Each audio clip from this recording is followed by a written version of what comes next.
So I got a couple minutes to kill here, so I thought I'd put the video camera on. I've been working on a new lightweight crank for the Geos, and so I'm cutting a new measurement out today for another test motor. Got it on power feed here, but it's a fairly slow power feed. Let's speed this thing up.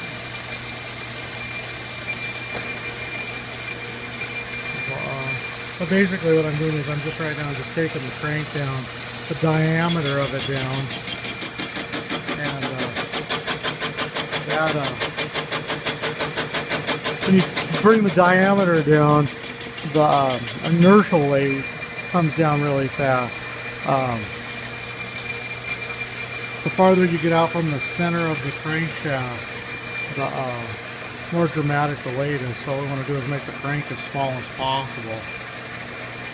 And I'm just running the first passes on this crank, and then I'll put it on the dynamic balancer and check it. And you can see how off the cranks are. The first cut on the lathe came across, and you can kind of see on there where it didn't even cut the whole thing, and then these ones gouged in pretty deep. Cranking a Geo is not the best thing in the whole world. So we try to correct one thing at a time. I'm just going to back up through here and back cut everything. And you can see how it doesn't even touch those. And then I'm just going to step in here and just barely anything.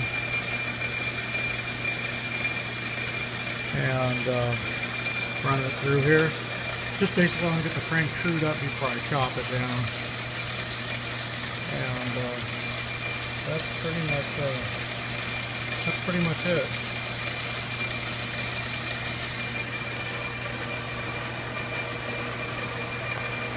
And basically this crank right here, I was gonna get it virtually blown up, catch scratches all over it.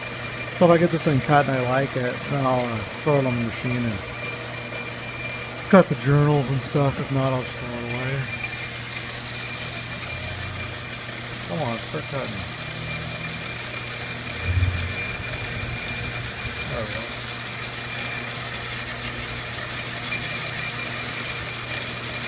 See, we're barely kissing this side, and the other side we were just cruising right into.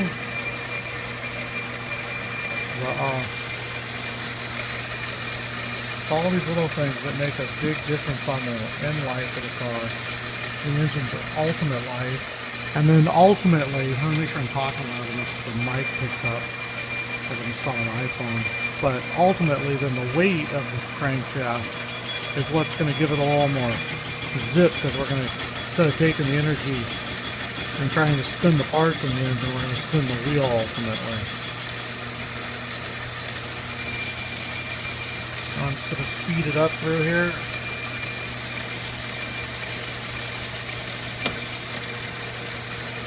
And I should have it on a slower speed so it doesn't sound so aggressive, but I'm really kind of in a hurry because I don't spend all day standing here.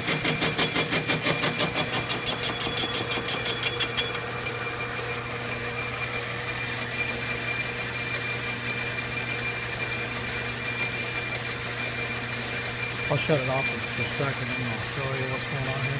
Try to keep these videos about 10 minutes and we're about 4 minutes now. And I'll slam it over to YouTube and I'll film another one in a little while.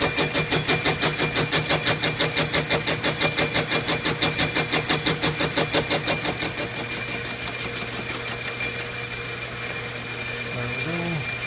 Neutral and shut her down. And so, come on, the big beast. So you can see how we haven't even started to touch her, and I've already made 3 passes on it. We've got this one. Let me rotate this around.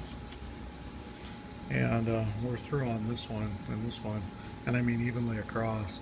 So when we come back around here, and we're actually going to come in and we're going to cut these down too. We're going to take everything in as small as possible, and then rebalance the whole unit. But this is how bad the crankshaft from the factory.